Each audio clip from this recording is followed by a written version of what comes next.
నా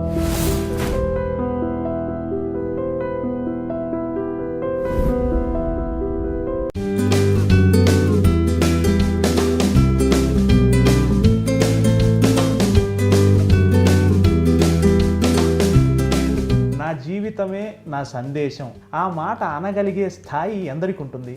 ఈరోజు నేను కలిసి కాఫీ తాగబోతున్న వ్యక్తికి ఆ స్థాయి ఉన్నారు. నా గర్వం అదే సార్. ఇంత సింప్లిసిటీ ఎలా సాధ్యపడుతుంది సార్? బహుశా నా రక్త కణాల్లో ఉందేమో అది. నాకు వచ్చిన చాలా అవార్డులు రివార్డుల కంటే కూడా ఎవరైనా ఇలాంటి మాట అన్నప్పుడు నాకు భారతరత్న 10 వచ్చినంత ఆనందపడతాను నేను. రాజ్ కుమార్ గారికి పాడే అవకాశం వచ్చిందా అండి? ఇది కాదు గొప్ప విషయం. రాజ్ కుమార్ గారు నాకు పాడారు. జేసుదాస్ గారి ప్రయాణం, మీ ప్రయాణం దాదాపు ఒకే కాలంలో జరిగింది. అంటే మీ మధ్య పోటీ ఉందా? కొన్నాళ్ళు చెప్పడానికి నేను ఇబ్బంది పడేవాడిని. మిగతా వాళ్ళు కోపం వస్తుందేమో. పెద్ద సంగీత విద్వాంసులు, సంప్రదాయ సంగీతం పాడేవాళ్ళు సినిమా పాటను చాలా చిన్నతనంగా చూస్తారు. అది సరికాదు. సినిమా పరిశ్రమలో ఎవరికి ఫేవర్ చేయరు. ఇళయరాజా నన్ను పోషించడానికి నాకు అవకాశం ఇవ్వగల. మీరు అనుకుంటున్న ఈ హీరోలందరూ ఇప్పుడు నా చేత ఎందుకు పాటించుకోవట్లేదు? ఇది నేను కంప్లైంట్గా చెప్పట్లేదు, నేను కెమెరా వంక చూసి చెప్తాను. మీ తాలూకు జీవితం తాలూకు గాఢతే మిమ్మల్ని కళాకారులుగా ఈ స్థాయికి తీసుకెళ్ళింది కదా. బాలసుబ్రహ్మణ్యం పాడిన పాట ఎంజీఆర్కి నచ్చలేదు, అందుకని ఆ పాటను తీసేశారు అని కొంచెం దీన్ని సీరియస్గా తీసుకొని, ఎంత గొప్ప జన్మనిచ్చావు దేవుడా, దేవుని కోరుకుంటాను నాకు మళ్ళీ బాలసుబ్రహ్మణ్యంగానే జన్మేయమని.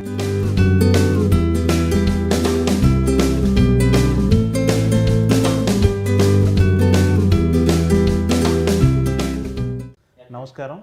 కాఫీ విత్ యమునా కిషోర్ ప్రోగ్రాంకి స్వాగతం. ఈరోజు మనం కలుసుకున్న వ్యక్తిని గురించి చెప్పే ముందు నేను ఒక విషయం మీతో పంచుకోవాలనుకుంటున్నాను. నా జీవితమే నా సందేశం అని మహాత్మా గాంధీ అన్నారు. ఆ మాట అనగలిగే స్థాయి ఎందరికి ఉంటుంది? ఖచ్చితంగా ఈరోజు నేను కలుసుకోబోతున్న వ్యక్తికి, ఈరోజు నేను కలిసి కాఫీ తాగబోతున్న వ్యక్తికి ఆ అర్హత, ఆ అనుభవం, ఆ స్థాయి ఉన్నారు. My guest is simply doctor SP Balasubrahmanyam గారు. నమస్కారం సార్. నమస్కారం అండి. ముందు రాగానే ఇంత భయపెట్టేయకూడదు మనుషుల్ని. ఒక జాతిపితను తీసుకొచ్చి చెప్పి ఆయన చెప్పిన కొటేషన్ ఇచ్చి నా జీవితమే నా గురించి మాట్లాడుతుంది అని చెప్పి అంత పెద్ద మాట మాట్లాడేశారు. ఇంక నేనేం మాట్లాడతాను? ఖచ్చితంగా సార్, ఖచ్చితంగా మీ నడతలో అది ఉంది. మీ మాటల కన్నా కూడా మీ జీవితమే చాలా మీ అభిమానులుగా మాకు నేర్పుతుంది. నేను ఈ మాట మాట్లాడి మీ చేత ఇంకా ఎక్కువ మాట్లాడించుకుంటున్నానేమో. ఏం కాదు, వద్దులేండి. కాదు నాకు ఒక చిన్న పద్యం లాంటిది తమిళంలో గుర్తుకొస్తుంది. ఈ ప్రోగ్రాం తెలుగు ప్రోగ్రాం అయినప్పటికీ అది చెప్పాలనుకుంటున్నాను. తమిళ పెద్ద బాల శిక్ష లాంటి ఏదో ఒక పుస్తకంలో ఉండే ఫస్ట్ ఇది అనుకుంటా. నల్లారై కాண்பதுவும் நன்றே, நலமிக்க நல்லார் சொற் கேட்பதுவும் நன்றே, నల్లారు గుణంగళ్ ఉరైపదుவும் నన్రే, అవరోడు ఇనంగి ఇరుపదుவும் నన్రే. అది మీ గురించే రాసి ఉంటారేమో అబ్బా అని. ఎందుకంటే చెప్తున్నాను, కొందరు ఏమి చేసినా బాగుంటుంది. ఎలాగో చెప్పనా అండి, అధరం మధురం, వదనం మధురం, హసితం మధురం, వసితం మధురం, ఏమి చేసినా అందంగా ఉంటుందంటారే. నిజంగానే చెప్తున్నాను, మీరు మాట్లాడితే అందంగా ఉంటుంది, పాడితే అందంగా ఉంటుంది, మీతో సమయం గడిపినా అందంగా ఉంటుంది. ఇందులో ఏమీ అతిశయోక్తి లేదు.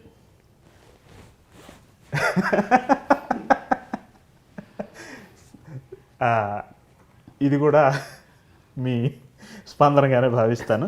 సో మనం యాజ్ యూజువల్ కాఫీ తాగుతూ కొన్ని ప్రశ్నల్లోకి వెళ్ళిపోదాం. కొన్ని ప్రశ్నలు ఏమన్నా అపరిపక్వంగా ఉన్నా నన్ను దయచేసి మన్నించండి. నాకు తోచినవి, నాలాంటి అభిమానుల మనస్సులో ఉన్నవి వాళ్ళందరి తరపున నేను మిమ్మల్ని అడుగుతున్నాను. ముఖ్యంగా అండి, మీ నుంచి అందరం మేము ఎక్కువ మా అభిమానులు మాట్లాడుకునేది, ఇంత సింప్లిసిటీ ఎలా సాధ్యపడుతుంది సార్? ఇప్పుడు ప్రతి కళాకారునికి జీవితంలో కొంత సాధించగానే ఎక్కడో ఒక చోట కొంచెం అభిజాత్యమో అంతకు మించిన ఒక భావన ఏర్పడుతుంది. 60 ఏళ్ళు గడిచిపోయింది సింగింగ్లో, అయినా అదే సింప్లిసిటీ, రోజు రోజుకి అదే, అంత ఎలా చెప్పాలి, అంత తనను తాను తగ్గించుకున్నవాడు హెచ్చింపబడం, అంత ఎలా లో ప్రొఫైల్ మెయింటైన్ చేస్తూ అలా ఎలా ఉండగలుగుతున్నారు? ఇప్పుడు ఎక్కువగా కనపడే వాటిని గురించి ఏమైనా ఆలోచించి కాస్త తక్కువగా ఉన్నది చూసి ఇది ఎలా సాధ్యం అనుకోవడం అన్నమాట ఇది. ఎందుకంటే చాలామంది నాలా ఉండేవాళ్ళు ఉన్నారు. మీరు అన్నట్టు నేను ఉన్నాను అనుకుందాం. నాలా ఉండేవాళ్ళు చాలామంది ఉన్నారు.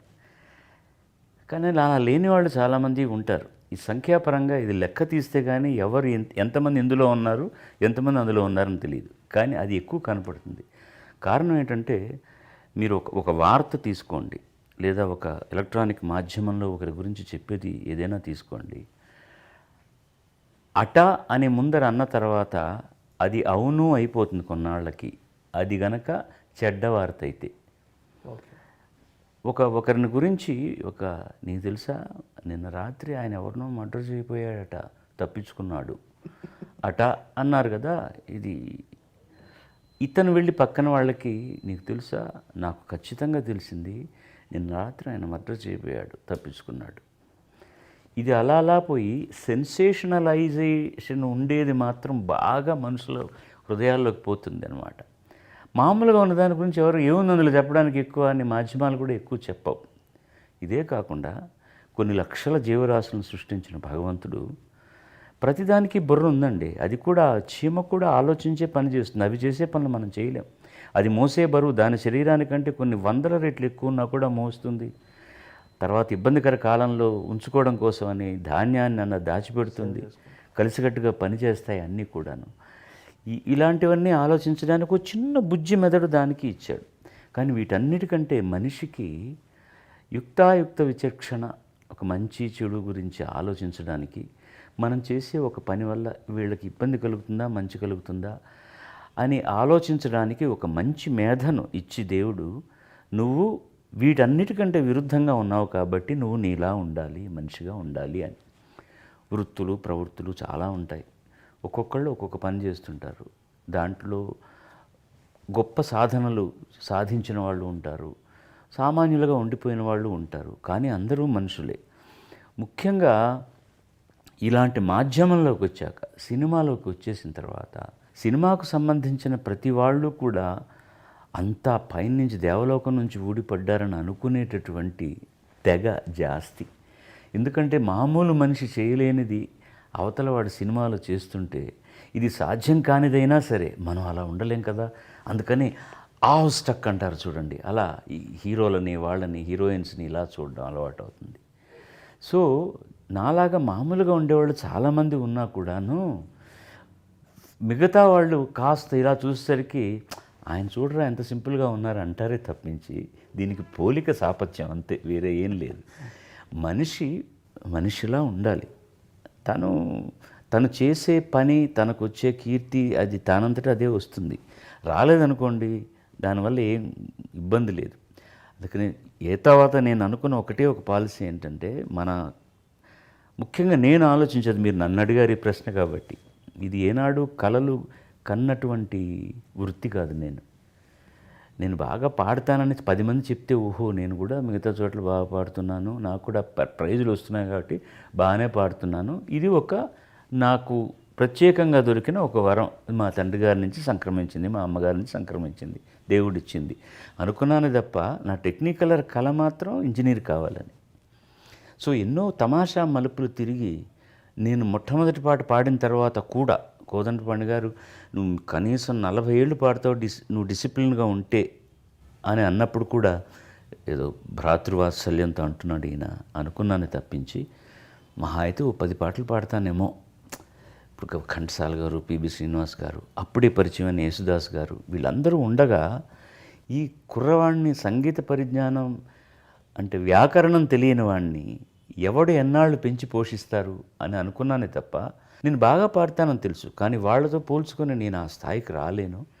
ఏదో ఈ 10 పాటలు పాడిన దానివల్ల దొరికిన పారితోషికంతో మా నాన్నగారికి నాకు చదువుకి ఖర్చును కొంచెం ఆ భారం తగ్గించగలనని అనుకున్నాను తప్ప, అది ఇంతింతై వటుడింతై అన్నట్టుగా ఎలా జరిగిందో, నా కృషి లేదని నేను అన్న కానివ్వండి, దీని వెనకాతల ఒక దైవకృప ఉందని, నా జన్మకి ఏదో కారణం ఉందని అనిపిస్తుంది. లేకపోతే ఈరోజు కూడా ఏమీ థియరీ తెలియకుండా, సాపాసా తెలియకుండా, ఒక సరళీస్వరం అంటే ఏంటి, జంటస్వరం అంటే ఏంటి తెలియకుండా, ఇప్పుడు 50 ఏళ్ళు, మీరు ఇంతకుముందు 60 అన్నారు, కాదు 50 ఏళ్ళే, 50 ఏళ్ళు ప్రయాణం చేయగలుగుతున్నానంటే ఇది కేవలం నా ప్రజ్ఞ అనుకుంటే మాత్రం అంతకంటే అవివేకం ఉండదు. ఇందులో నా కృషి చాలా ఉంది, ఒక 50% ఉంది. ఆ 50% చాలదు. ఈ 50% కాకుండా భగవంతుడి దయ, జనం నన్ను విని మెచ్చుకునే రీతి ఇవన్నీ ఉన్నాయని అవగాహనకు వచ్చినప్పుడు మన పాలు తక్కువ కదా, మిగతా వాళ్ళు ఏదో కారణం వల్ల మనల్ని నడిపిస్తున్నారు కాబట్టి వాళ్లకు సేవకుడై వినమ్రుడుగా ఉండడమే మంచిది. నువ్వు సేవకుడు అంటే ఇంటికి వెళ్ళి సేవ చేయక్కర్లేదు. వాళ్ళు ఏం ఎక్స్పెక్ట్ చేస్తున్నారు నీ దగ్గర నుంచి? ఇతను బాగా పాడతాడని ఒక కితాబ్ ఇచ్చేశారు. ఆ బాగా పాడడం వరకే పాడడం మంచిది, పాడలేనప్పుడు పాడకూడదు, వదిలేయడం మంచిది. ఇలాంటి సిద్ధాంతాలతో నేను వెళ్తున్నాను. వీలైతే మన వల్ల ఒకటికి మంచి జరగాలి, లేకపోతే అసలు ఎవరి జోలికి వెళ్లకుండా ఉండడం, హాని చేయకుండా ఉండడం మంచిది. అండ్ ఇది లో ప్రొఫైల్ మనం కావాలని మెయింటైన్ చేసేది కాదండి. బహుశా నా రక్త కణాల్లో ఉందేమో అది. ఇలా ఉండడం చాలా న్యాయం అనిపిస్తుంది మనిషి అన్నవాడు. అందుకోసం అని చెప్పి ఇలా ఉన్నాను తప్ప ఇది ఇందులో ఏదో నేను ఒక్కడనే ప్రత్యేకతను కాదు. అమితాబ్ బచ్చన్ లేరండి, ఆయన సాధించిన దాంతో పోలిస్తే నేను సాధించిందంతా. లతా మంగేష్కర్ గారు లేరా? ఆవిడ బట్టలు ధరించి చెప్తూ కూడా సింపుల్ దుస్తులు ధరిస్తారు, చాలా సింపుల్గా మాట్లాడతారు, ఎవరిని నొప్పించరు. ఇప్పుడు మన జానకమ్మ గారు కానీ, సుశీల్ గారు కానీ, యేసుదాస్ గారు కానీ వాళ్ళు మాట్లాడుతున్నప్పుడు చాలా హాయిగా ఉంటుంది. వీళ్ళందరికంటే ఏం గొప్పని నేను దీనివల్ల మీరు అన్నట్టుగా ఇది ఎలా సాధ్యం అని అంటే, ఇది ఏదన్నా సాధించగలిగినటువంటి ఒక వస్తువు అయితే అది సుసాధ్యం, దుస్సాధ్యం అనుకోవచ్చు. ఇది మన చేతుల్లో ఉన్న పని మనం చేస్తున్నప్పుడు ఇది దుస్సాధ్యం అనుకోవాల్సిన అవసరం లేదు. నాకు వచ్చిన చాలా అవార్డులు రివార్డుల కంటే కూడా ఎవరైనా ఇలాంటి మాట అన్నప్పుడు నాకు భారతరత్న 10 వచ్చినంత ఆనందపడతాను నేను. అంటే ఇప్పుడు ఇప్పుడు బోనస్ 60 దాటిన తర్వాత బోనస్లో బతుకుతున్నవాడు ప్రతివాడు కూడా, బోనస్లో బతుకుతున్న నాకు ఇంతకంటే కీర్తి ఇంకేం అక్కర్లేదు. దీనికంటే బాలసుబ్రహ్మణ్యం మంచి మనిషి అనిపిస్తే సార్, దానికని ప్రత్యేకంగా నేను పనిచేసేది ఏం లేదు. మీరు అడిగిన ఒక చిన్న ప్రశ్నకి ఇంత వ్యవహారం చెప్పాల్సి వచ్చిందండి. మీ సీనియర్ల ప్రస్తావన మీరు మీ మాటల్లో ఇప్పుడు ధ్వనించింది. లతా మంగేష్కర్ గారు, జేసుదాస్ గారు. పర్టికులర్గా నేను అడగాలనుకుంటుంది, జేసుదాస్ గారి ప్రయాణం మీ ప్రయాణం దాదాపు ఒకే కాలంలో జరిగింది. కొద్దిగా వారు మీకంటే 4 సంవత్సరాలు 5 సంవత్సరాలు సీనియర్ ఆయన. మీరు వారికి గురుస్థాయిని ఇస్తారు ఏ రోజైనా. నేను అడిగేది ఏంటంటే, మీ ప్రయాణంలో మీరు వారిని అంతగా వారిని దాదాపు నెత్తిన పెట్టుకునేంత గౌరవం మీకు ఉంది. మీ ఇద్దరి ప్రయాణంలో అది ఎలా, దాన్ని కొంచెం వర్ణిస్తారండి? ఒకే కాలంలో ఒకే సినిమాలో వారి పాటలు ఉండేవి, మీరు మీ పాటలు ఉండేవి. అంటే మీ మధ్య పోటీ ఉందా అని అపరిపక్వంగా నేను అడగను, కానీ ఇది అడగను అంటూ అడిగేశారు కదా. అంటే ఆ అందమైన ప్రయాణం గురించి చెప్పండి సార్. ఇప్పుడు మేమిద్దరం ఒకే సినిమా పరిశ్రమలో ఉన్నా కూడా చాలా దగ్గరగా ఉన్న నాళ్ళు చాలా లేటర్గానే వచ్చింది. ఓకే. ఎందుకంటే మేము అప్పుడు కలిసి పాడిన పాటలు తర్వాత కంటే మొదట్లో రోజుల్లో 2, 3 ఉండేవి అంతే. ఆయన చూసి నేను భయపడేవాడిని. ఓకే. మేధావి, పెద్దవారు, ఆల్రెడీ ఆయన ఒక దేవుడిలాగా ముఖ్యంగా మలయాళం రాష్ట్రాల్లో కీర్తింపబడుతున్న వ్యక్తి. అర్భకుణ్ణి నేను, ఆయనతో కలిసి పాడుతున్నాను, ఎలా పాడగలను ఏంటి అనే దృష్టి ఉండేది కాబట్టి నేనే దూరంగా ఉండేవాడిని. ఆయన కూడా కొంచెం రిజర్వ్డ్గా ఉంటారు మనిషి. అప్పుడు మీ పట్ల అదే వాత్సల్యం కదా వారు. అప్పుడు మనసులో ఏముందో అనేది బయట చెప్పుకునేంత అవకాశం ఇద్దరం బిజీగా ఉండేవాళ్ళం. పాట అయితే మరో చోటుకి వెళ్ళిపోవాలని దృష్టితో నేను దూరంగా మర్యాదగా ఉంటాం. ఆయన బాగున్నారా, ఎలా ఉన్నారు అని అంతవరకే ఉండేది. ఆ పాట పాడడం, వెళ్ళిపోవడం జరిగేది. ఒక 20 సంవత్సరాల నుంచి మాత్రం బాగా దగ్గరయ్యే అవకాశాలు వచ్చాయి. ఎందుకంటే ఇద్దరం కలిసి కార్యక్రమాలు ఎక్కువ చేయడం మొదలెట్టాం. మేమిద్దరం ఒక వేదిక మీద పాడాలని కోరుకునే వాళ్లకు ఇద్దరికి ఏం అభ్యంతరం లేదు కాబట్టి మొదలెట్టేసాం. దీనికి కారణం ఏంటంటే ఇద్దరు చాలా లబ్ధ ప్రతిష్ఠులు ఒక వేది మీదకి రావడానికి బాగా ఆలోచిస్తారు. ఎందుకంటే ఇద్దరు ఏదో విధంగా చాలా పాపులర్, అమ్మో ఆయనకి ఇంతమంది ఫ్యాన్స్ ఉంటారు అని నేను అనుకోవడం, లేకపోతే ఆయన వీడికి ఇంతమంది ఫ్యాన్స్ ఉంటారు కదా, మనం పాడుతున్నప్పుడు కొంతమందే చప్పట్లు కొట్టి వాడు పాడుతున్నప్పుడు ఎక్కువ కొడతారా, లేకపోతే నేను అనుకోవచ్చు ఆయనకి ఎక్కువ చప్పట్లు కొడతారేమో, మనకు తక్కువగా కొడతారేమో, ఇది ఇబ్బందికరంగా ఉంటుందేమో, లేదా నాకు ఎక్కువ చప్పట్లు కొడితే ఆయన ఏమన్నా ఇబ్బంది ఫీల్ అవుతాడని నేను అనుకోవడం, అలాగే ఆయన అనుకోవడం కూడా సంభవించేటటువంటి పరిస్థితులు ఉండొచ్చు. కానీ ఇద్దరం మాకు ఏం తెలుసో అన్నది బాగా తెలిసిన వాళ్ళం కాబట్టి ఎవరికి అసలు ఆ కాంప్లెక్స్ లేదు. ఆ కాంప్లెక్స్ ఉన్నప్పుడే ఇద్దరు సమాంతరంగా ప్రయాణం చేస్తున్నటువంటి కళాకారులు ఒకచోట చేయడానికి ఇబ్బంది అవుతుంది. ఈగోస్ అంటాం దాన్ని, అవి ఏమీ లేవు మా దగ్గర. ముఖ్యంగా నా దగ్గర అసలు లేదు. ఆయనలో 100వ వంతు కూడా ఆయనకున్న గ్రామర్ నాకు తెలియదని తెలుసు. నేను బాగా పాడతాను, అప్పుడు ఆయనకంటే నేను తక్కువ చేసుకుని చెప్పడం కాదు. ఇప్పుడు ఇద్దరం, ఆయన గాత్రం ఆయనది, నా గాత్రం ఆయనది, నా పరిపక్వత నాది, ఆయన పరిపక్వత ఆయనది. ఆయనకున్న ఎక్స్ట్రా క్వాలిఫికేషన్ ఏంటంటే ఆయనకు సంప్రదాయ సంగీతం మీద మంచి పట్టు ఉంది. వేదిక మీద ఆ కచేరీలు కూడా అద్భుతంగా చేయగలరు. నేను చేయలేను, నాకు తెలుసు, గొడవే లేదు నాకు. నేను సినిమా పాటలు ఆయన పాడినంత బాగా పాడడానికి నేను ప్రయత్నిస్తాను, నాలాగా పాడడానికి ఆయన ప్రయత్నిస్తాడు. అక్కడ నేను పాడుతున్నప్పుడల్లా ఆయనలాగా పాడాలని నేను ఆలోచించను, నేను ఆయన పాడుతున్నప్పుడు వాళ్ళలా పాడాలని ఆలోచించాం. పాట బాగా పాడాలని ఆలోచిస్తాం. మాకు వచ్చే పాటలు మాకు ఇచ్చేవాళ్ళు కూడా ఈ పాట అది యేసుదాస్ గారు పాడితే బాగుంటుంది, ఇది బాలు పాడితే బాగుంటుంది అని రావడం వల్ల ఆనందంగా పంచుకున్నాం, ఆనందంగా పాడేశాం. తర్వాత ఒక సంఘటన ముఖ్యంగా జరిగింది ఏంటంటే, మేము ప్యారిస్లో ఒక కచేరీ చేస్తున్నాం. ఎప్పుడు మా వదిన గారు ఆయన శ్రీమతి ఆయనతో ట్రావెల్ చేసేవారు. ఆ ఒక్క కార్యక్రమానికి రాలేదు. నేను నా భార్య వెళ్ళాం. ఒకే హోటల్లో పక్క రూములు. ముఖ్యంగా నేను వెజిటేరియన్ కావడం వల్ల, శాకాహారిని కావడం వల్ల బయట ఊర్లోకి వెళ్ళినప్పుడు భోజనం ఇబ్బంది అవుతుందని ఓ చిన్న కుక్కరు, మా ఇళ్ళల్లో ఉన్న పచ్చళ్ళు పుళ్ళు అవి ఇవిను, బియ్యం ఎక్కడన్నా దొరుకుతుంది, కూరగాయలు ఎక్కడన్నా దొరుకుతాయి. పొద్దున ఎక్కడో మార్కెట్లో కొనుక్కోవడం, హోటల్లో ఆ కుక్కర్ పెట్టుకొని చేసుకొని పెరుగు దొరుకుతుంది, హోటల్ మీద డిపెండ్ కాకుండా తినడం. Very good.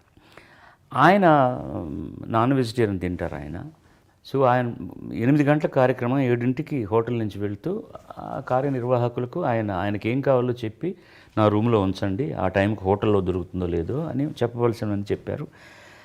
మాకు ఆ ఇబ్బంది లేదు కాబట్టి మాకేం అక్కర్లేదే, చేసుకుందాం అన్నాం.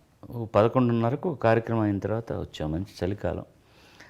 ఆయన గుడ్ నైట్ అబ్బాయి అన్నారు, రూమ్లోకి వెళ్ళిపోయారు. నేను గుడ్ నైట్ అన్నగారని మా రూమ్లోకి వచ్చాం. వచ్చి కూర్చుని అప్పుడు ఒక హాఫ్ అన్ అవర్లో వంట అయిపోయింది. ఆ పక్క రూమ్ తలుపు ఎవరు తట్టినట్లేదే అని నాకు, ఎందుకంటే ఈజీగా వినపడుతుంది. ఆయనకి ఎవరన్నా భోజనం తెచ్చిచ్చేవాళ్ళు ఉన్నారా లేదా, ఎవరు రాలేదని అర్థమైపోయింది. ఆయనకు ఫోన్ చేసి డిస్టర్బ్ చేయడం ఎందుకని, నేను ఆ కార్యక్రమం నిర్వాహకుడి నంబర్ నా దగ్గర ఉంది కాబట్టి ఆయన్ను అడిగితే, మేము చెప్పామండి ఎవరికోను అని నీళ్ళు నవ్వులుతున్నాడు. నాకు అర్థమైపోయింది, మర్చిపోయారు వీళ్ళు, అక్కడ భోజనం పెట్టలేదు అని.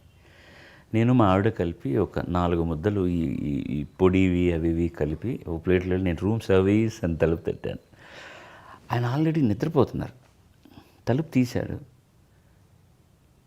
ఎన్నప్పా ఎందుకు ఈ టైంలో వచ్చి తలుపు తడుతున్నావు, రూమ్ సర్వీస్ అంటున్నావు ఏంటి అన్నాడు.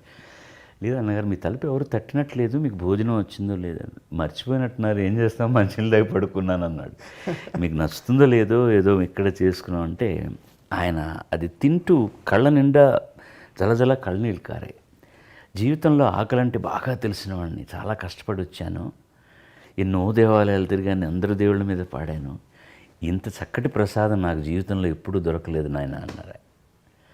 ఆ రోజు నుంచి నాకు ఇంకా బాగా దగ్గరై, నా తమ్ముళ్ళ కంటే ఎవరు ఎక్కువ మొట్టమొదటి వాడవాడంటే బాలసుబ్రహ్మణ్యం. ఈయన ప్రతి సభలో చెప్తారు అది ఆయన. అప్పటి నుంచి మేము ఇంకా దగ్గరగా. అంతకు మునుపు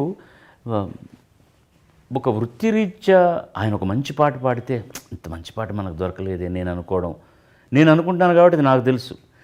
అలా నా పాట గురించి ఆయన అనుకున్నారో లేదో తెలియదు, కానీ ఇద్దరికీ ఒకళ్ళ మీద ఒకళ్ళకి మంచి గాయకులు అన్న ఒక మర్యాద ఉన్నది. అది ఆ సౌభ్రాతృత్వం ఇంకా ఎక్కువగా పరిమళించడానికి ఈ సందర్భం ఉపయోగపడింది.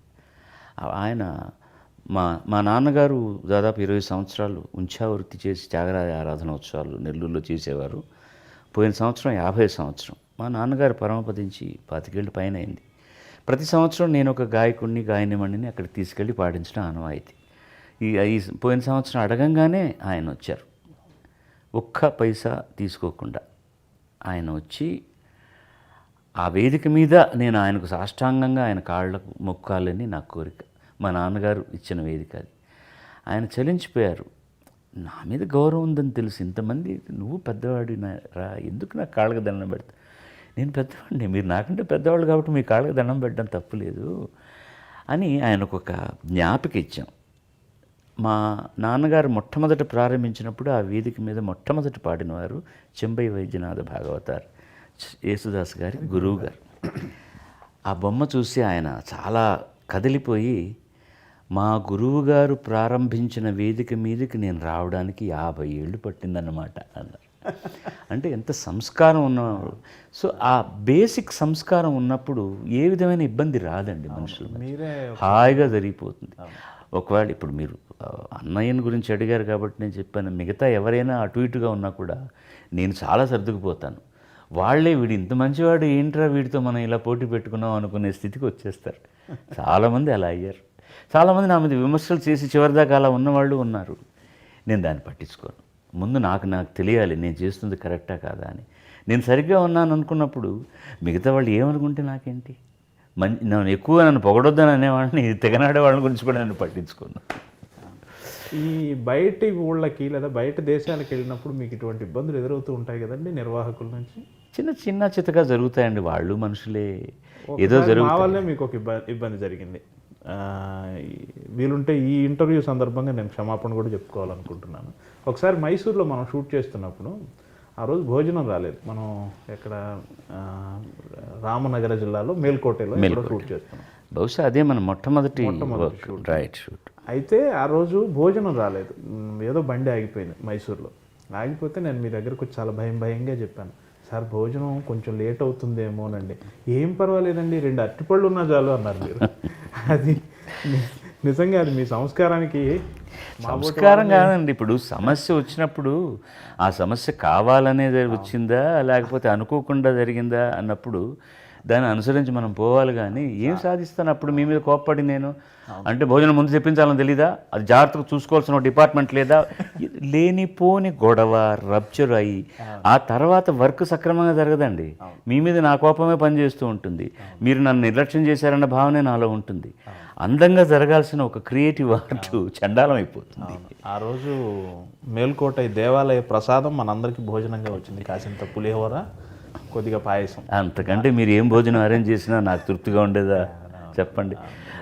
అందుకనే జీవితమే అడ్జస్ట్మెంట్ అండి. ఒకరినొకరు అనుసరించకపోతే భార్యాభర్తల మధ్య కానీ, అన్నదమ్ముల మధ్య కానీ, తల్లిదండ్రుల మధ్య కానీ ఏమీ జరగదు.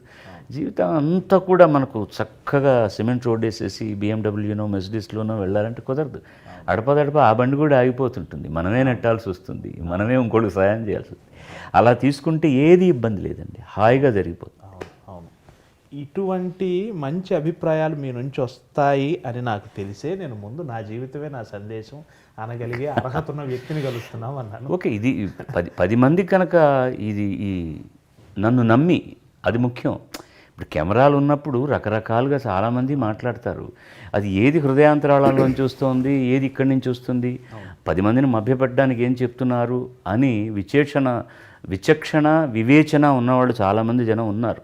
సో అందులో కొద్దిమందికైనా నా మీద నమ్మకం కలిగి, అరే నిజం కదా, జీవితం చాలా చాలా చిన్నది జీవితం, దీన్ని అందంగా అనుభవించాలి కానీ దాన్ని ఎందుకు కరకుముళ్ళు దారిలో పడేసుకుంటాం మనం అనుకునే వాళ్ళు ఉంటే మీరు అన్న సందేశానికి నేను తల ఒగ్గుతాను సార్, ఒప్పుకుంటాను. సంతోషం. ఇంకొక మహానుభావుడిని గుర్తు చేయాలనుకుంటున్నాను, మంగళంపల్లి బాలమురళీకృష్ణ గారు. మహానుభావులని గుర్తు చేయాల్సిన అవసరం లేదు, సదా వాళ్ళు మనతోనే ఉంటారు. వాళ్ళు అంతే అంతే అంతే సవరించుకోవాలి నా మాటని. వారు ఒక సందర్భంలో బహుశా పాడుతా తీయగా మెగా ఫైనల్ 1999 మద్రాస్ నగరంలో వేదిక అనుకుంటా. కాదు, ఇది జరిగింది, మీరు చెప్పబోయేది ఏంటో నేను ఊహించి చెప్తున్నాను. ఇది హైదరాబాద్లో జరిగిందని నా అనుకుంటున్నాను. ఎక్కడైతే ఏంటి, కాదు మద్రాసులోనే జరిగింది, నాకు గుర్తుంది. రామోజీరావు గారు కూడా అటెండ్ అయ్యారు ఆ రోజు, ముందు వరుసలో వారు కూడా కూర్చున్నారు. రాజేశ్వరరావు గారిని వేదిక మీద తీసుకొచ్చి చివరి దశలో ఉన్న మహాదేవన్ గారిని ఆ రోజు జడ్జెస్ వచ్చి సుశీలమ్మ గారు, సౌందరరాజన్ గారు, ఎల్లారీశ్వరి గారు అనుకుంటా. ఆ సందర్భంలో వారు ఒక మాట అన్నారు, 10 సంవత్సరాలు కష్టపడితే బాలు నన్ను కలుసుకుంటాడు, ఏకవచనంతోనే అన్నారు. అదే మాటను అలాగే చెప్పడం వల్ల నేను ఏకవచనం వాడాను. 10 సంవత్సరాలు కష్టపడితే బాలు నన్ను కలుసుకుంటాడు, 10 సంవత్సరాలు నేను కష్టపడ్డా బాలును కలుసుకోలేను అన్నారు. అది సరైన మాట, అది కాదు ఆయన అన్నది. బాలు కాస్త కష్టపడితే నాలాగా పాడగలడు, నేను కష్టపడ్డా మా అబ్బాయిలాగా పాడలేను అన్నారు. ఇప్పుడు దీని గురించి మీరు ఏం అడుగుతున్నారు? అదే అంతటి వాత్సల్యం, అంతటి ప్రేమ దాంట్లోనే ఉంది జవాబు. నన్ను అబ్బాయి అని పిలుస్తున్నారంటే నేను ఆయనకి ఏమవుతాను, పుత్రుడిని అవుతాను. ఖచ్చితంగా పుత్రవాత్సల్యంలో వాడు ఇంత మంచి చేసినా ఇంతగా కనపడుతుంది. నేను దాన్ని గనక నిజమని నమ్మి అంటే కొంచెం ప్రాక్టీస్ చేస్తే బాలమురళి అంత పేరు వచ్చేస్తుంది నాకు. ఆయన అలా పాలేడు. ఇంతకంటే ఏం కావాలి మన కీర్తి అనుకుంటే అక్కడే రాయదగిలి బాళ్ళు పడిపోతాను. అది వాత్సల్యంతో వచ్చే ఒక ఉత్ప్రేక్ష. అంటే నా మీద ఆయనకు అంత నిజమైన ఆస్తి కదా. అంతేనండి, దీనికి మించింది లేదు. ఎప్పుడైనా కూడా ఎపిటాఫ్ అన్నది మనకు లేదు, కానీ ఎవరిదైనా పరమపదించిన తర్వాత ఒక శిలాఫలకం రాస్తారు కదా, ఫలానా వాళ్ళు పుట్టిన తేదీ దాని మీద రాయగలిగితే వీటిలో ఉన్న మంచి లక్షణాలు ఇవి, వీళ్ళు ఉన్న చెడు లక్షణాలు ఇవి అని కూడా రాయగలిగితే బాగుంటుంది. రాయలేరు ఎవరైనా కూడా. సో అల్టిమేట్గా అలాంటి ఎపిటాఫ్ ఏదైనా if somebody can write on my సమాధి మీద రాయగలిగితే, ఇప్పుడు ఎవరికైనా అదేంటండి అంత మాట అనకండి, చెవికి ఇబ్బంది, ఇప్పుడు 100 ఏళ్ళ తర్వాత అయినా చనిపోవాలి కదండి. అడగలిగితే ఒక అవతార పురుషుడు ఇలా ఆశీర్వదించాడు ఇతన్ని అని రాస్తే చాలనిపిస్తుంది నాకు, బాలమురళి గారు చెప్పిన మాట. అది భ్రాతృవాత్సల్యంతోనో పుత్రవాత్సల్యంతోనో అన్నది ఆయనకు ఆ నమ్మకం ఉండి ఉండొచ్చు. ఎందుకంటే ఇప్పుడు నాకు అనిపిస్తుంది నేను అది చేయలేదు కాబట్టి ఆయన చొరక వేశాడు. అథవా ఇన్నేళ్ళుగా పాడుతున్నావు, నా దగ్గరికి ఇంతమంది వచ్చి క్యూలో నిలబడి సంగీతం నేర్పించండి అంటే నాకు వ్యవధి లేకుండా నేను కొంతమందినే స్వీకరించగలుగుతున్నాను. నన్ను నాన్నగారు అని పిలుస్తున్నా, నా దగ్గరకు వచ్చి సంగీతం నేర్చుకోలేవురా నువ్వు, నేర్చుకుంటే ఇంకా ఎక్కడికి వెళ్ళేది నీ కీర్తి పతాక అని ఆయన నన్ను హెచ్చరిస్తున్నట్టే తీసుకున్నాను తప్ప, ఆయన సినిమా పాట ఇప్పుడు ఓ చిన్నదానన ఆయన చేత పాడిస్తామా, ఒకవేళ ఆయన పాడినా అలా పాడతారా, ఉండదు కదా. అది నేను అలాగే తీసుకుంటాను తప్ప, అంటే ఈ పాట ఏదో చాలా చిన్న విషయం అని కాదు నేను అనడం. ఆ పాట చాలా ఏం పెద్ద గొప్ప పాట కాదని కాదు. ఎవళ్ళకు ఉండాల్సిన లిమిటేషన్స్ వాళ్ళకు ఉంటాయి. చాలామంది పెద్ద సంగీత విద్వాంసులు, సంప్రదాయ సంగీతం పాడేవాళ్ళు సినిమా పాటను చాలా చిన్నతనంగా చూస్తారు. అది సరికాదు. ఏది శుభం, ఏది సులభం కాదు, ఏదీ కష్టం కాదు. మనసు పెడితే ఏదైనా సాధించవచ్చు. అలాగని ఇదేముంది మనకి ఇంత విద్య ఉంది కదా సినిమా పాట ఊదేస్తాం అనుకుంటే చాలామంది దానివల్ల కాదు అసలు. అది ఎవరి పని వాళ్ళదే. అది కానే కాదు. దేనికి ఇవ్వాల్సిన మర్యాద దానికి ఇవ్వాల్సిందే. ఇప్పుడు చక్కగా సూట్ వేసుకొని ఒక రిసెప్షన్కి వెళ్తున్నాం మనం, ఏముంది కాళ్ళ దగ్గర ఉండేది ఎవరు చూస్తారని ఏమీ వేసుకోకుండా వెళ్తామా? సూట్ వేసుకున్నప్పుడు షూవే వేసుకోవాలి. ఆ షూ మ్యాచ్ అవుతుందా లేదా చూసుకోవాలి. అలా లేకపోతే సూట్ అక్కర్లేదు, హాయిగా పంచు కట్టుకుని ఒక చల్ల చొక్కా వేసుకొని వెళ్ళచ్చు. సో దేనికి ఇవ్వాల్సిన మర్యాద దానికి ఇస్తేనే అది కరెక్ట్గా ఉంటుందన్నమాట. అందుకని సినిమా పాట అయినా ఏదైనా దాంట్లో మనసు పెట్టి పనిచేయడమే ముఖ్యం. ఆయన అది ఆ లోతుగా తెలిసిన వాళ్ళు కాబట్టి ఆ ప్రశంసను నేను అలా తీసుకుంటాను. నువ్వు ఎందుకురా ఇంకా సంప్రదాయ సంగీతం నేర్చుకోలేదు అని ఆయన ఒక చిన్న ఝలక్ ఇచ్చారు. అందరి ప్రేమను పొందగలగడం నా అదృష్టం. మంగేష్కర్ గారు మిమ్మల్ని ప్రేమిస్తారు, ఆశా భోంస్లే గారు, సుశీలమ్మ గారు, జానకి గారు, వారి తర్వాత వచ్చిన వీళ్ళంతా మీ కొద్ది తర్వాత తరం వాళ్ళు, ఇంతమంది ప్రేమని బహుశా ఇంకే కళాకారుడికి ఇంత ప్రేమ నిధి ఉండదేమో కదా. నా గర్వం అదే సార్. నేను చాలా గర్వపడతాను. అది ఎవరికి దొరికి నేను ఒక కార్యక్రమం అయిన తర్వాత ఎక్కడైనా కర్ణాటకలో కానీ కేరళలో కానీ ఎక్కడైనా సరే కారు ఎక్కే వరకు అంత కష్టం, వాళ్ళ ప్రీతితోటి నన్ను అంత కష్టపడతారు. ఎక్కి వెళ్తుంటే బారులు తీరి కారుతో పరిగెత్తుకొచ్చి ముసలి ముద్దగా చిన్న నమస్కారం అయ్యా నమస్కారం అన్న అంటారు. కళ్ళు ఇంకా ధారాపాతంగా దుఃఖం వస్తుంది. ఎంత గొప్ప జన్మనిచ్చావు దేవుడా కానీ ఎంత కష్టాన్ని ఇచ్చావు దేవుడా, వీళ్ళ రుణాన్ని ఎలాగే తీసుకోగలను. నేను వాళ్ళకంటూ వైయక్తికంగా ఏమి చేయలేదే. నా వృత్తి నేను చేస్తుంటే నేను చేస్తున్నదంతా వాళ్ళ కోసమే అనుకుని పడిగాపులు పడి, మొన్న అయితే శ్రీలంకలో మేము ఈ వరల్డ్ టూర్ చేస్తున్నాం ప్రతి నెల ఒక్కొక్క దేశానికి వెళ్తాం.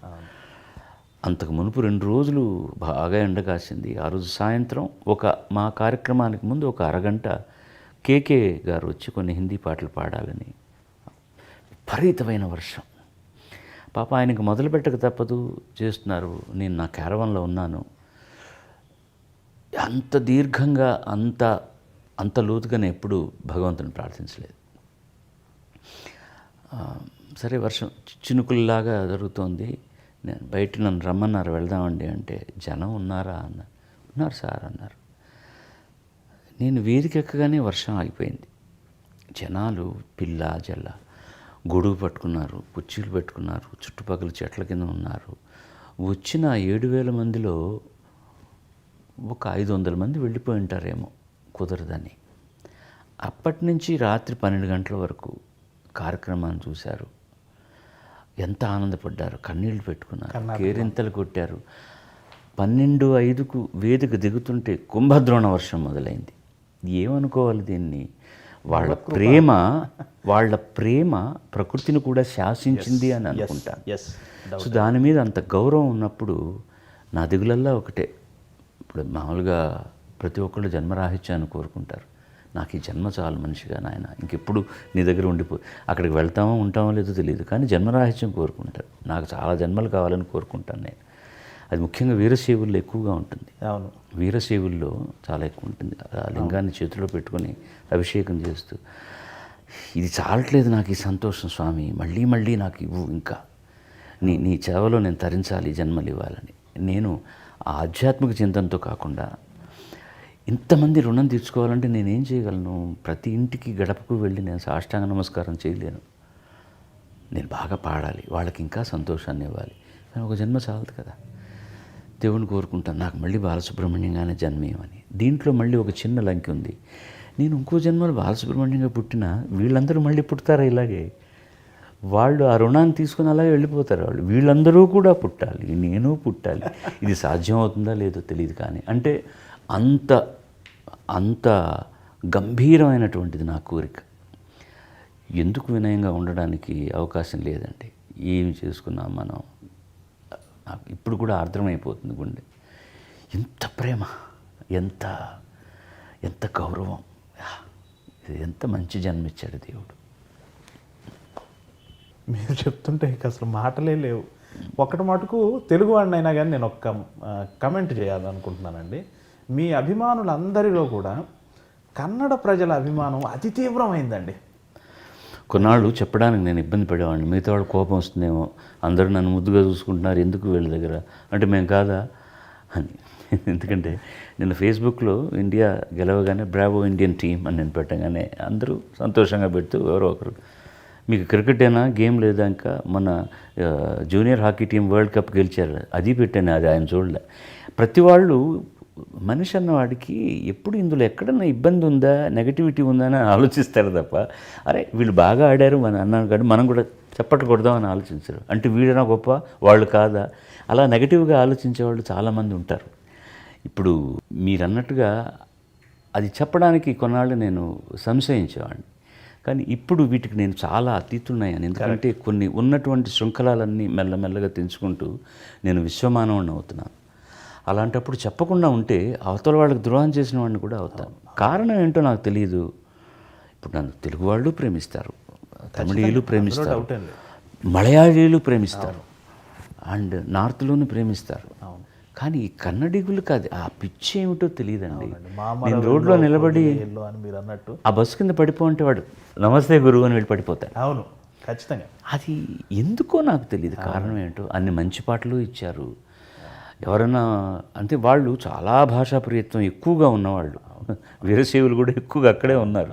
వాళ్ళు భాష మీద విపరీతమైనటువంటి ఒక వీరాభిమానం ఉన్న వ్యక్తులు. మరొకరు వచ్చి వాళ్ళ టెరిటరీలోకి ఎంట్రీ అయితే ఒప్పుకునేవాళ్ళు కాదు. కానీ అలా కాదు, సంగీతపరంగా జానకి గారు, పిబి శ్రీనివాస్ గారు వీళ్ళందరికీ కూడా పెద్దపీట వేశారు. కానీ వాళ్ళకంటే ఒక్క అంగుళం నాకు కొంచెం ఎక్కువ వేశారేమో అనిపిస్తుంది. కారణం ఏమైనా కావచ్చు, అది వేరే విషయం. సర్వే జరిగింది, బహుశా మీకు తెలిసే ఉంటుంది అనుకుంటాను. రాజ్ కుమార్ గారి తరువాత అత్యంత ప్రజాదరణ కలిగిన కళాకారుల్లో మీరు రాజ్ కుమార్ గారి ఒకరుగా ఉండొచ్చు అండి. ఎందుకంటే విష్ణువర్ధన్ వీళ్ళందరినీ కూడా చేస్తారు, అంత మర్యాద ఇస్తారు నాకు. ఎందుకంటే రాజ్ కుమార్ పిల్లలు కూడా ఇప్పుడు ఎక్కడ కనపడ్డా వచ్చి కాళ్ళకు దండం పెట్టి ఒక చిన్న అన్నలాగానే చూసుకుంటారు. రాజ్ కుమార్ గారికి పాడే అవకాశం వచ్చిందండి? 5-6 పాటలు పాడాను ఆయనకి. ఇది కాదు గొప్ప విషయం, రాజ్ కుమార్ గారు నాకు పాడారు, అది గొప్ప విశేషం. రాజ్ కుమార్ గారికి ఇప్పుడు ఘంటసాల గారు నాగేశ్వరరావు గారికి రామారావు గారికి పాడుతున్నప్పుడు మరొకరు పాడడం ఎంత కష్టమో నాకు అంత కష్టమైంది. వారు పరమపదించిన తర్వాత కూడా జనం అంగీకారం ఇద్దరి మొహాల మీద నా గొంతుకు వినిపించడానికి తెర మీద చాలా కాలం పట్టింది. సరే, దాని కృషి నాదేదో ఉంది, ఆ కథ అందరికీ తెలిసింది. రాజ్ కుమార్ గారు అంటే పిబి శ్రీనివాసే, పిబి శ్రీనివాస్ అంటే రాజ్ కుమార్ గారే. అలా వాళ్ళిద్దరూ ఇప్పుడు ఘంటసాల రామారావు నాగేశ్వర గారు లాగా ఐక్యమైపోయారు.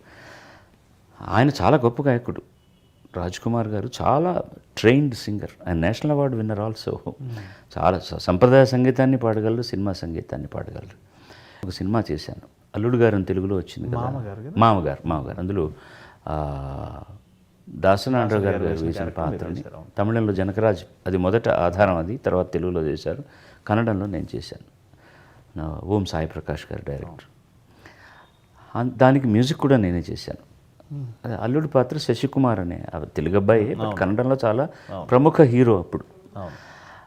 నేనేమన్నా అంటే డైరెక్టర్ తోటి, అతనికి 3 పాటలు ఉన్నాయి, ఈ పాత్ర నేను ధరిస్తున్న పాత్ర కూడా 2 పాటలు ఉన్నాయి, నేను అతనికి పాడి నాకు పాడుకోవడం న్యాయం కాదు, నా పాటలు నేను పాడుకుంటాను, అతనికి రాజేష్ లాంటి మంచి సింగర్స్ ఉన్నారు, అతని చేత పాడిస్తామంటే ఒప్పుకున్నారు. నిర్మాత ఒప్పుకున్నాడు, దర్శకుడు ఒప్పుకున్నాడు.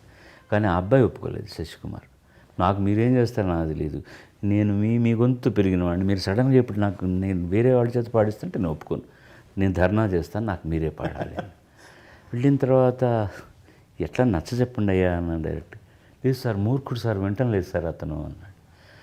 సరే అయితే నేనే అతని దారికి వస్తాను, అతని పాటలు నేను పాడతాను, నా పాటలు ఇంకెవరు పాడాలి, అంత మంచి పాటలు ఉన్నాయి, నా అదృష్టం బాగుంటే రాజ్ కుమార్ గారిని అడుగుదాం అని అనుకొని ఆయన్ని నేను అడిగాను, డైరెక్ట్లు అడిగాను. ఆయన, మహాప్రభు మీరు చాలా మీకంటూ ఒక పెద్ద సేనే ఉంది ఇక్కడ, మీరు మీరు చాలా బాగా యాక్ట్ చేస్తున్నారు కూడాను, మీరు ఇంత బాగా పాడుతూ మీకు వేరే గాత్రం నేను పాడితే రేపు వాళ్ళు ఒప్పుకోలేదంటే మాత్రం నా పరువు పోతుంది, మీ పరువు పోతుంది, మీరు అసలు గాయకుడు, నేను యాక్టర్ అయ్యే గాయకుడిని అయ్యాను, మీరు గాయకులే యాక్టర్ అయ్యారు.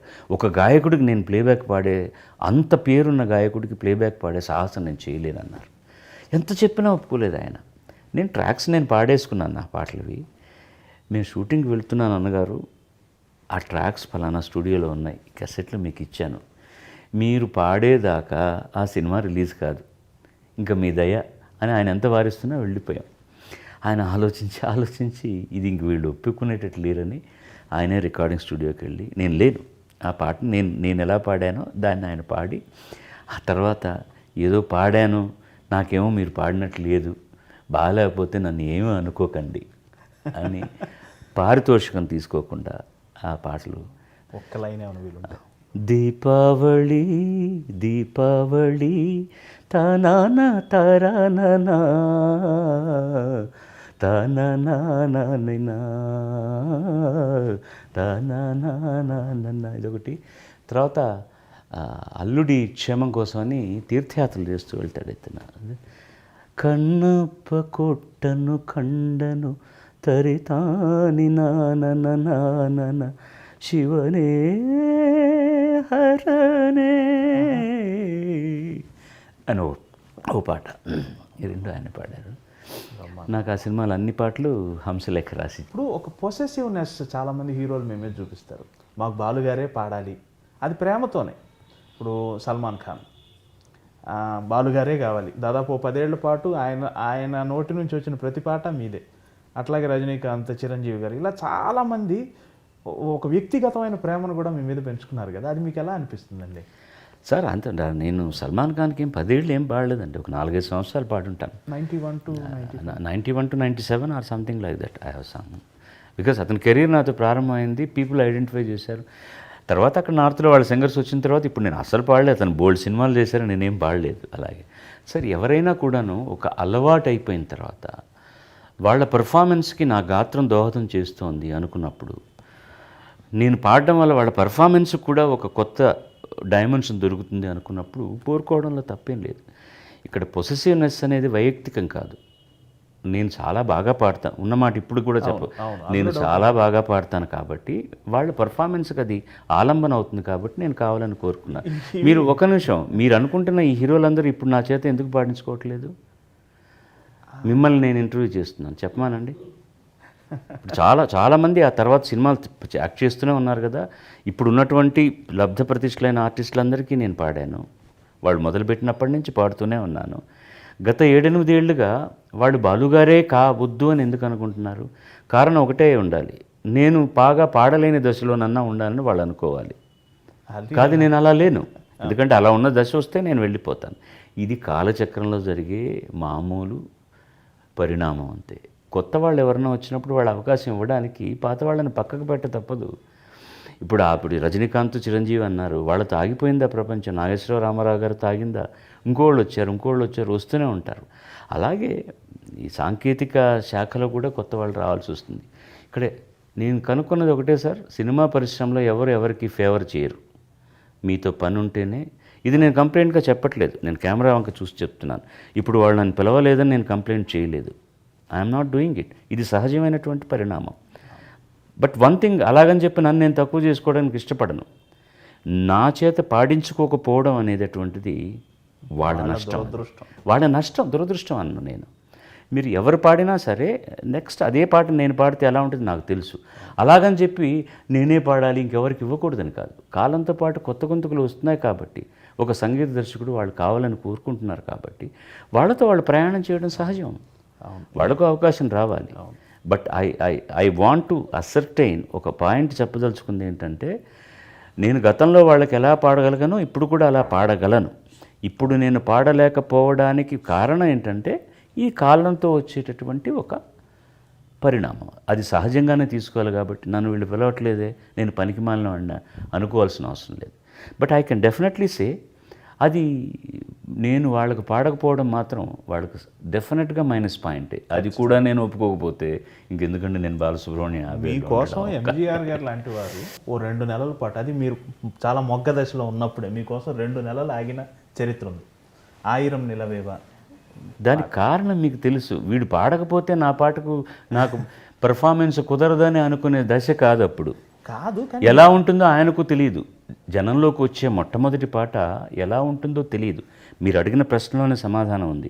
అప్పటికి నేను ఇంతవరకు తమిళంలో 1, 2 పాటలే పాడున్నవాడిని. దానికి కారణం ఏమిటంటే, నేను చెప్పాను మీకు, చాలామంది ఇంటర్వ్యూలో చెప్పుంటాను తెలుగు ఈ సందర్భంలో కూడా అది నేను చెప్పాలి. కొంతమంది ప్రాతస్మరణీయులు మనం కృతజ్ఞతాపూర్వకంగా అందరికీ వందనం చేయాలి. కాబట్టి నాకు టైఫాయిడ్ వచ్చిన తర్వాత పోస్ట్ పోన్ అయిపోయింది. ఇంకా నన్ను పిలవరు, వేరే ఎవరి చేతనే పాడించుకుంటారు అనుకున్నాను. పాడించడం కూడా న్యాయమే. నాకు మరో పాట ఇవ్వచ్చు. నాకు జ్వరం తగ్గిన తర్వాత మళ్ళీ వారి కారు వచ్చి నన్ను ఇంటికి తీసుకెళ్తే ఇదే పాట రిహార్సల్ చేస్తున్నాం. అడిగే ధైర్యం లేదు నాకు. ఎందుకు ఈ పాటను మీరు షూట్ చేయలేదా?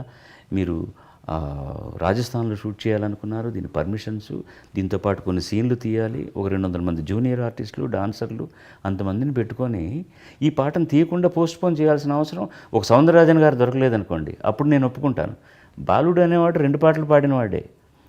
రికార్డింగ్లో అయిన తర్వాత ధైర్యం చేసి అడిగాను ఆయన్ను, దీనికి కారణం చెప్పగలరా అని. నువ్వు ఇంజనీరింగ్ కాలేజీలో చదువుతున్నావు, వెళ్ళి నీ మిత్రులకు ఫస్ట్ డే రిహార్సల్స్ కాగానే ఈ పాట పాడి వినిపించుంటావు. వాడు మహదానందపడి ఉంటాడు, మావాడు ఎంజీఆర్కి పాడుతున్నాడని. రేపు ఏ కారణం వల్ల అయినా సరే సినిమాలో నీకు వేరే పాట ఇవ్వచ్చు. ఈ పాట నువ్వు పాడకుండా సౌందరరాజను మరొకరు పాడారనుకో, వాళ్ళు ఏమనుకుంటారు? బాలసుబ్రహ్మణ్యం పాడిన పాట ఎంజీఆర్కి నచ్చలేదు, అందుకని ఆ పాటను తీసేశారు అనుకుంటే నీ భవిష్యత్తుకి అది మంచిది కాదు. అందుకని నీకోసం నేను షూటింగే పోస్ట్ పోన్ చేసి ఆ పాట నీ చేతే రికార్డ్ చేస్తున్నాను. ఎంతమందికి ఉంటుందండి ఇది? ఇది ఆయన గొప్పతనం తప్ప కావాలని కోరుకోవడం. అప్పుడు నేనేదో ఇంకొక 15 సంవత్సరాలు అయిన తర్వాత ఈ పాట బాలువే పాడాలని అనుకోవడంలో అర్థం ఉంది. నేను ఇంకా అసలు ప్రూవే కాలేదు అప్పటికి. అది ఆయన సంస్కారానికి నిదర్శనం. ఇప్పుడు ఇక్కడ జరుగుతుంది. మీరు ఇంతకుముందు అడిగిన క్వశ్చన్కి ఏంటంటే, ఇది కాల పరిణామంలో వచ్చేటటువంటి సహజమైనది. కొత్త వాయిస్లు వస్తే వాళ్ళకి ఇవ్వాలని అనుకోవడం, అది మ్యాచ్ అవుతుందా లేదా, వాళ్ళు ఎలా పాడుతున్నారని కూడా ఆలోచన లేదు ఇప్పుడు. ఎందుకంటే ఒక పాట పట్ల ఉండేటటువంటి అవగాహన, ఒక పాట తయారు చేసే తీరు, రికార్డ్ చేసే తీరు, పిక్చరైజ్ తీరు అన్నీ కూడా మారిపోయాయి ఇప్పుడు. అందుకని దాని గురించి మనం ఏం బాధపడాల్సిన అవసరం లేదు. నాకు వచ్చే పాట నాదైతే పివి శ్రీనివాస్ గారు చెప్పినట్టు గానే గానే పే లిఖా హై గానే వాలేకి నామ్. ఆయన ఎంత అందంగా చెప్పారు. ప్రతి పాట మీద, ప్రతి బియ్యపు గింజ మీద ఎలా రాసి ఉంటుందో ఎవడు తినాలని, ప్రతి పాట కూడా ఎవరికి సంబంధించిందో, ఎవరికి చేరాలన్నో దేవుడు రాసి పెట్టే ఉంటాడు. నా పాట అయితే దాన్ని ఎవ్వడు కాదని లేడు, అది నాకే వస్తుంది. అంటే యాదృచ్ఛికంగా ఆ పాట ప్రస్తావన వచ్చింది కాబట్టి ఆ పాటలో యాక్ట్ చేసిన వారు జయలలిత గారు, ఎంజీఆర్ గారు. ఇటీవలే వారు పరమపదించటం, వారితో ఉన్న అనుబంధం చాలా తక్కువ అండి. గొప్ప అనుబంధం ఏంటంటే, ఆవిడ సినిమాలో 4 పాటలు పాడారు. సినిమాల్లో ఒక్క షోలో 3 డ్యూయెట్లు, ఆ 3 డ్యూయెట్లు నాతోనే పాడారు. అలాగా మొన్న దుబాయ్లో మేము ఆవిడ పరమపదించిన తర్వాత ప్రోగ్రాం చేస్తున్నప్పుడు వారి కోసం కాస్త ప్రార్థన చేసి మొట్టమొదటి పాట వారితో నేను కలిసి పాడిన పాటతోనే మొదలెట్టాం అనమాట. అలాగా ఆవిడకి ఒక ట్రిబ్యూట్ లాగా సో అక్కడ ఆ రికార్డింగ్ థియేటర్ వరకు పరిచయం. ఎప్పుడైనా ప్రయాణం చేస్తున్న ప్లేన్లో కనపడితే ఎలా ఉన్నారు, బాగున్నారా అని అడగడం వరకే. ఆవిడ ఇచ్చినప్పుడు తమిళనాడు గవర్నమెంట్ అవార్డు తీసుకుంటున్నప్పుడు కులాసాగా ఉన్నారా అనేవారు, అంతే తప్ప. మాతృభాషగా ఉన్న వాళ్ళతో ఆవిడ తెలుగే మాట్లాడేవారట కదా. తెలుగు మాతృభాష అయి ఉండి మాట్లాడేవాళ్ళు తెలుగు కంటే చాలా బాగా మాట్లాడేవాళ్ళు.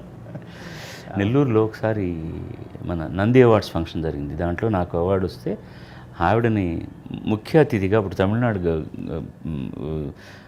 ముఖ్యమంత్రిగా ఉన్నప్పుడు మన జనార్దన్ రెడ్డి గారు అప్పుడు ముఖ్యమంత్రి, ఆవిడని ఆహ్వానిస్తే ఆవిడ అక్కడ మాట్లాడిన పద్ధతికి నేను సుందరామూర్తి నా పక్కన ఉన్నాడు. ఏమిటయ్యా ఇది ఆవిడది. మా ఉపాధ్యాయులందరూ నాకు తెలుగు నేర్పించిన పద్ధతి, నెల్లూరుతో నాకు నా జన్మతో ఉన్నటువంటి ఒక సంబంధం మూలకంగా ఇక్కడికి పిలిస్తే నేను తప్పకుండా వస్తానని చెప్పి వచ్చానని చెప్పి. వారి తల్లిగారు కొన్నాళ్ళు రంగనాయకులపేటలో వాళ్ళ దాయాదులు ఉన్నారు. అక్కడంతా కూడా అయ్యంగార్ల అగ్రహారం అది. అక్కడ ఆవిడ ఉన్నారన్నమాట. అప్పుడు ఈవిడ చిన్నపిల్లగా ఉన్నప్పుడు కొన్ని సంవత్సరాలు అక్కడ ఉన్నారు. అది ఆవిడ గుర్తు చేసుకుని ఆవిడ చెప్పిన తెలుగు పద్ధతి నాకు భలే అందంగా అనిపించింది అనమాట. అందుకని మొదటి నుంచి కూడా మీరు వారితో పాడిన 3 డ్యూయట్లు తమిళ్ అండి? తమిళే. ఇప్పుడు ఆవిడకి మాతృభాష ఏదని చెప్పాలి, తండ్రి తల్లి ఇద్దరు అయ్యంగార్లు కాబట్టి ఇంట్లో మాట్లాడుకునే భాష తమిళం. పుట్టి పెరిగిందంతా కర్ణాటకలో కాబట్టి బయట అడుగు పెట్టగానే మాట్లాడే భాష కన్నడం. తెలుగు సినిమాల్లో నటించారు కాబట్టి ఆవిడకి తల్లిగారి ద్వారా సంక్రమించిన తెలుగు భాషను ఆవిడ ఉపయోగించుకున్నారు. ఈ ఇంగ్లీష్ చాలా ఫ్లూయెంట్గా అత్యద్భుతంగా మాట్లాడగలిగిన ఒక విదుషి ఆవిడ. సో కొన్నాళ్ళ తర్వాత మన మాతృభాష ఏమిటంటే కళాకారులకు మర్చిపోతాం మనం. మర్చిపోవడం ముఖ్యం. అందుకని నన్ను ఎవరు అడిగినా కూడా మాతృభాష ఏంటంటే సంగీతం అని చెప్తాను. అవును, ఈ మధ్య రష్యా ప్రోగ్రాంలో కూడా మీరు అదే చెప్పారు. సార్, నేను యూట్యూబ్లో ఒక వీడియో చూశాను. మీరు జాఫ్నాలో హెలికాప్టర్ ఆర్ చాపర్ దిగుతూ ఉంటే మీరు గంగయ్య అమరన్ గారు ఒక జన ప్రవాహం లాగా వచ్చి మిమ్మల్ని స్వాగతించడం. బహుశా మీరు జాఫ్నా ఫస్ట్ టైం వెళ్ళారు అనుకో. వెరీ ఫస్ట్ టైం అండి. శ్రీలంక వెళ్ళి ఉంటారు కానీ జాఫ్నా శ్రీలంకలో ఎక్కువసార్లు కొలంబో అలాంటి చోట్ల కార్యక్రమాలు జరిగాయి కానీ గత 30 ఏళ్ళుగా వెళుతూ రావడం జరుగుతుంది. ఈ ఇబ్బందికరమైన పరిస్థితులు అక్కడ సివిల్ వార్ జరుగుతున్న సందర్భంలో వెళ్ళడం అనేటువంటి 15 ఏళ్ళుగా జరగలేదు. అది ఎలా అనిపించింది అంతా? అది ఇవన్నీ అండి జీవితంలో చాలా మనం ఎవరం అని తెలియజేస్తాయి. మనం చేస్తున్న పనికి ఎంతమంది స్పందిస్తున్నారు, కారణం ఏమిటి అని ఆలోచించినప్పుడు జన్మ సార్థకమైంది అనిపిస్తుంది. వాళ్ళు చివికి చితికిపోయినటువంటి తమిళ కుటుంబాలు ఉన్నాయి అక్కడ. ముఖ్యంగా యుద్ధం ఎక్కువగా జరిగింది అక్కడ. అక్కడి నుంచి రెక్కలు తగిన పక్షుల్లాగా ఒంటి రెక్కతో ఎగిరి ఎక్కడెక్కడో దేశాంతరాల్లో వెళ్ళిపోయి వాళ్ళ బతుకుతున్న వాళ్ళు, వాళ్ళ తాలూకు ఉండిపోయిన వాళ్ళు, మళ్ళీ తిరిగి వచ్చిన వాళ్ళు అక్కడ ఉంటూ సాంస్కృతిక కార్యక్రమాలకు దూరం అయిపోయారు. ఒక రేడియో టెలివిజన్ తప్ప వాళ్ళకు వైయక్తికంగా ఆర్టిస్టులను చూసే అవకాశం రాలేదు. దానికి బోల్డ్ కారణాలు వచ్చాయి. ఒక్కోసారి ఎవరన్నా వెళ్దామన్నా కూడాను ఇంకా తమిళీయులకు అక్కడ రావాల్సినటువంటి గౌరవం రాలేదు కాబట్టి ఎవరు వెళ్ళకూడదని ఆంక్షలు విధించిన కొన్ని సంస్థలు ఉన్నాయి. ఇలాంటివి జరుగుతున్న సందర్భంలో వాళ్ళకి దొరకలేదు. ఈసారి కూడా నేను వెళ్తున్నప్పుడు కొంతమంది మీరు వెళ్ళొద్దండి, ఇది ప్రభుత్వం, వాళ్ళకి మేము చాలా మంచి చేస్తున్నామని అడ్వాంటేజ్గా మాట్లాడడానికి మీ కార్యక్రమం దోహదం అవుతుందంటే నేను ఒకటే చెప్పాను, నేను ఇవన్నీ ఆలోచించట్లేదు. ఇప్పటికీ 3 నెలల నుంచి పబ్లిసిటీ జరుగుతోంది. It's a sold out show. ఆ టికెట్లు కొనుక్కున్న తమిళీయులు ఎవరైనా ఒక్కరైనా సరే నాకు ఒక ఉత్తరం రాసి మీరు రావద్దు సార్ అని అంటే నేను వెళ్ళను. లేకపోతే ఎంతమంది నన్ను నియంత్రించినా నేను వెళ్ళి తీరుతానన్నాను. నేను వెళ్ళిన దానికి కారణం కనిపించింది. ఎందుకంటే కొలంబో నుంచి దాదాపు 6 గంటల ప్రయాణం బై రోడ్ వెళ్ళాలి. టైం సేవ్ చేయడం కోసం నా కోసం హెలికాప్టర్లో తీసుకెళ్ళారు. అది కూడా ఒకసారి వెళ్ళడానికి మధ్యలో అనురాధపురంలో దిగి రీఫ్యూల్ చేసుకోవాలి, మళ్ళీ వెళ్ళాలి.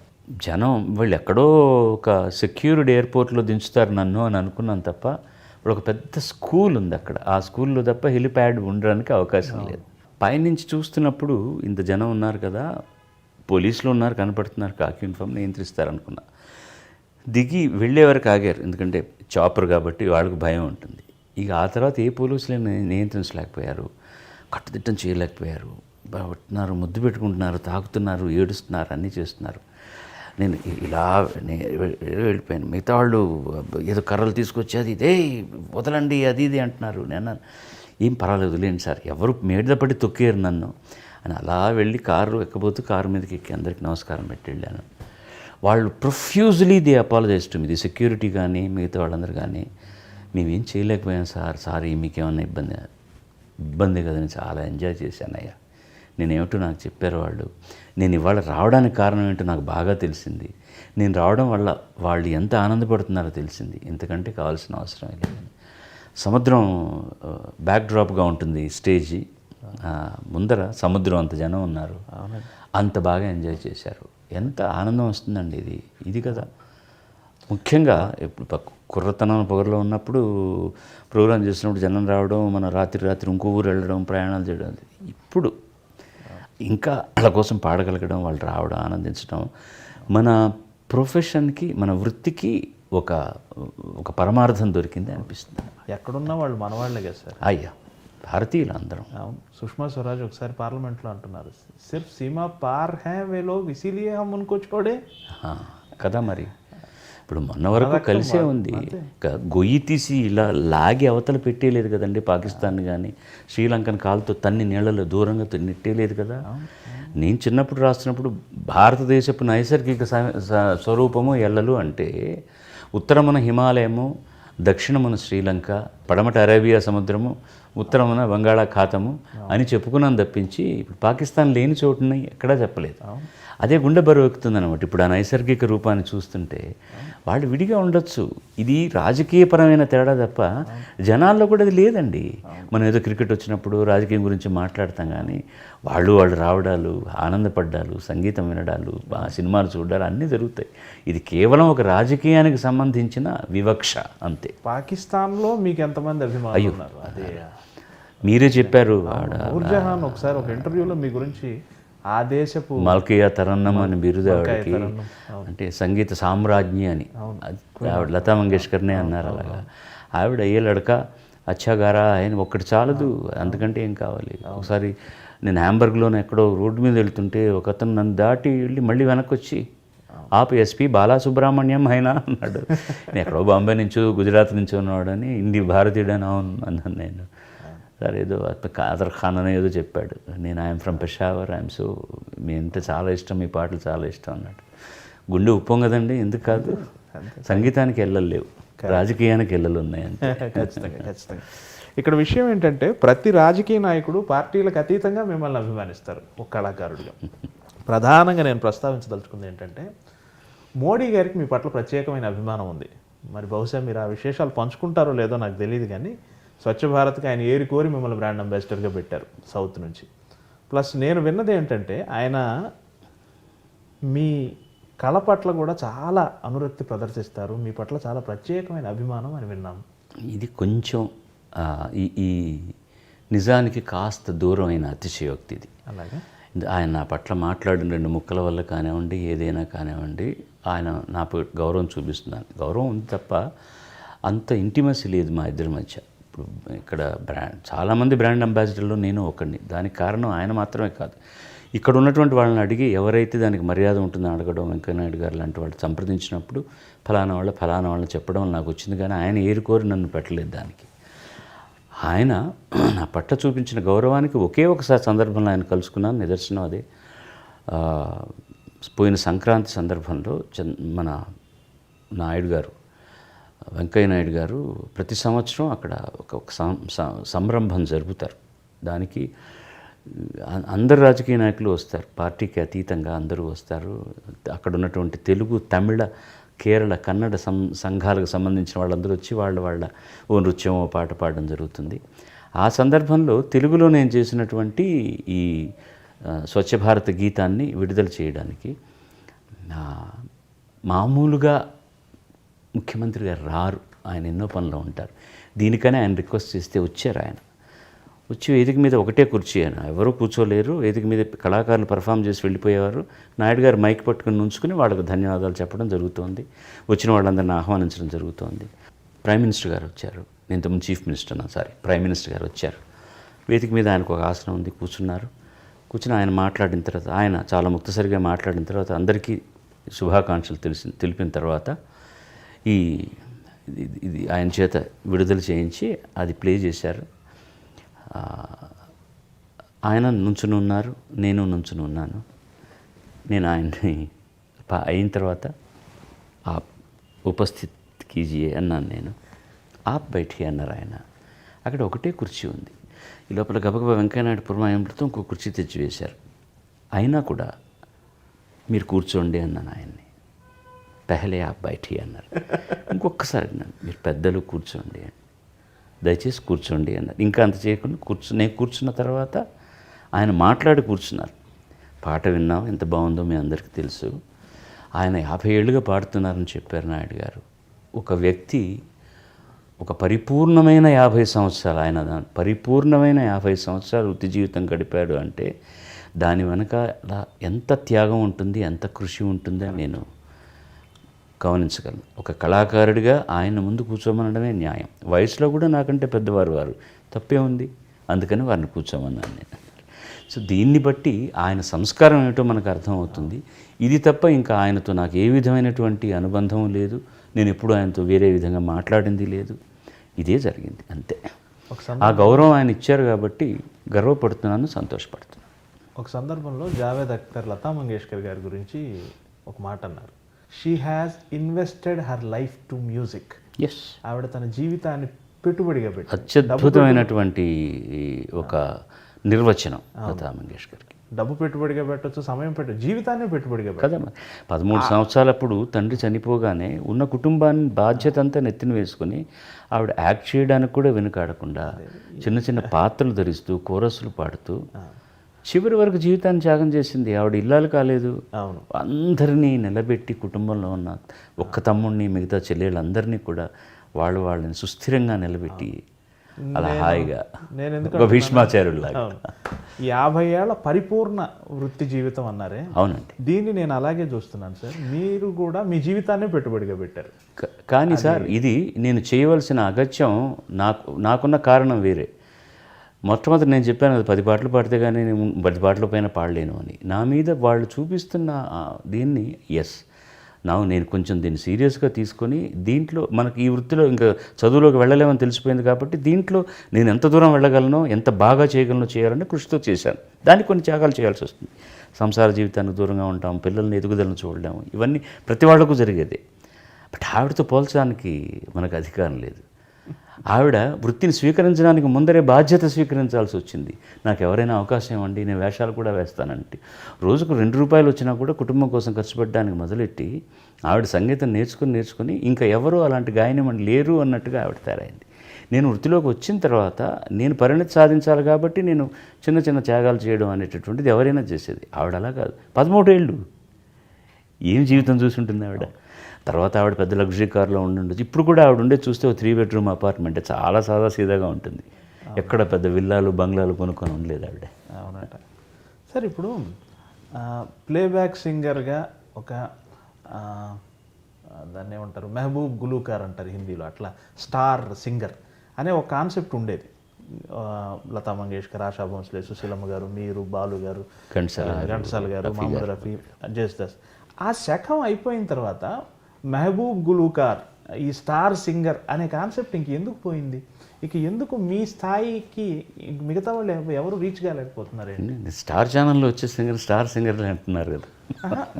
అలా కదా నా ఉద్దేశం. నేను I was just making it lighter weight. కష్టం సార్ అది. కారణం ఏంటంటే ముఖ్యంగా ఒక కొత్త నేపథ్య గాయకుడిని గాయన్ని తీసుకుంటే వాళ్ళకి ఎక్కువ అవకాశాలు ఇచ్చి వాళ్ళకి పదును పెట్టి వాళ్ళ చేత మంచి జాబ్ని రాబట్టాలని తాపత్రయం ఉండేది. ఇప్పుడు చాలామంది సింగర్స్ వచ్చారు, టాలెంటెడ్ సింగర్సే వచ్చినా ఏమవుతుందంటే ఏదో వెరైటీ అనేటటువంటి ఒక మాటను వాడుతూ ఒకే సినిమాలో ఒక హీరోకి 4 సింగర్ చేత పాడిస్తున్నారు. అది కూడా పర్వాలేదు, గతంలో కూడా 1-2 సార్లు జరిగాయి. ఒకే పాటను 3 పాడడం ఏంటి? అది కూడా ఫ్యాషన్ అయిపోయిన రీతిలో. ఇంకా ఎలా ఉంటారు? ఒక సినిమాలో 4 పాడంగానే ఇంకో కొత్త వాయిస్ వినిపించగానే వాడి చేత పాడిద్దాం అని వాళ్ళని తీసుకురావడం.